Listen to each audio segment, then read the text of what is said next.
امانه عليك يا ليل طول، وحياة ابوك عيد لي الماتش من الاول.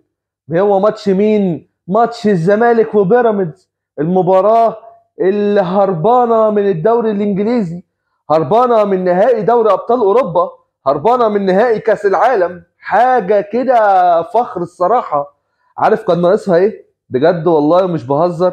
كان ناقصها لياقه بدنيه 100%.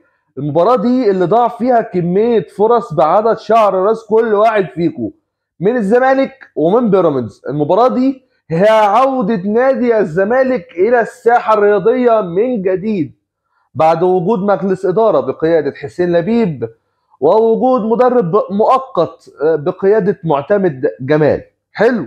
معتمد اعتمد النهارده ايه؟ اعتمد النهارده المباراة، وقدر ان هو يوصل لنهائي الكاس عشان يلعب مع الاهلي في شهر مارس في نهائي الجمهور، نهائي استاد القاهرة وهو مليان. نهائي كاس مصر، هل ياخدها الاهلي تبقى 39، الزمالك تبقى 8 29. اعمل لايك، خلينا نحلل بس مباراة الزمالك وبيراميدز، حقيقة نبقى نشوف اصلا ماتش القمة دوت بعدين. يلا بينا يا اخوانا. في ماتشات كده الواحد المفروض بعديها كده اللي هو ده انا خدت جرعة كبيرة من الكورة. انا مش عايز اتفرج. انا في ماتش ارسنال بيتلعب دلوقتي، اقسم بالله، اقسم بالله وانا اهلاوي وارسنال والله ما فتحته. اقسم بالله ما فتحته. ليه؟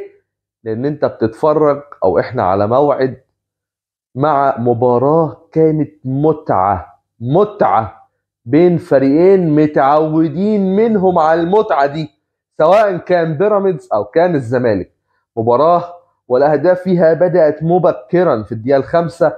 رمي التماس يا محترم يلعبها الشيبي، بتنزل هوب للكارتي، يفوت بقفاه هو مش شايف.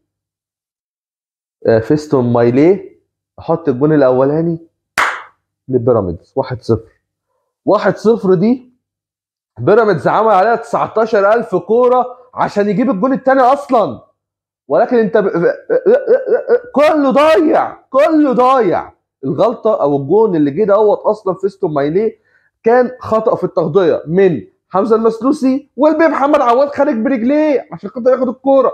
وطبعا كان بيتقال طز وملعون ويلعن ويولع ويحرق وميتين في عواد في اول الجون او في اول المباراه. حلو الكلام، حلو الكلام. نخلص من اول المباراه.